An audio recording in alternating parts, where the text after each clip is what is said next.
акыркы күндөрдө ата энеге таарыныч боюнча, аны кантип кечирүү деген темалар боюнча ошол теманын тегерегинде эле жүрүп калган сыяктуу болуп атабыз да.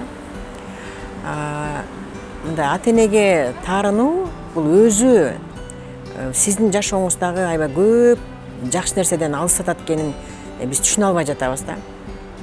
Ата энеге таарынсаңыз ишиңиз жүрбөй калат, ата энеге таарынсаңыз акчаңыз жок болуп калат, ата энеге таарынсаңыз үй бүлөлүк бактыңыз жок болот, ата энеге таарынсаңыз материалдык байлыктан кур каласыз, ата энеге таарынсаңыз баардык жакшы нерседен кур каласыз да.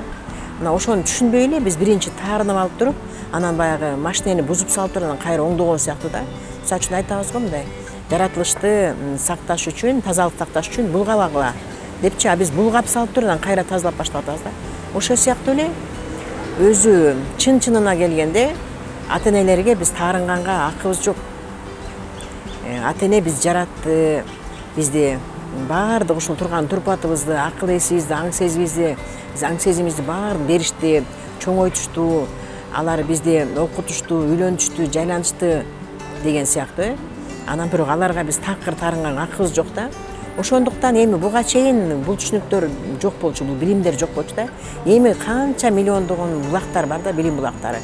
Бул жөнүндө эми аябай мындай жеткиликтүү эле билим алып жатабыз да. Анан мен баардыгыңыздарды ушу чакырат элем, урматтуу бир туугандар. Ата энеге таарынып алып туруп, анан кечирим кылбай эле, ата энелерге таарынбай эле жашабайлыкпы?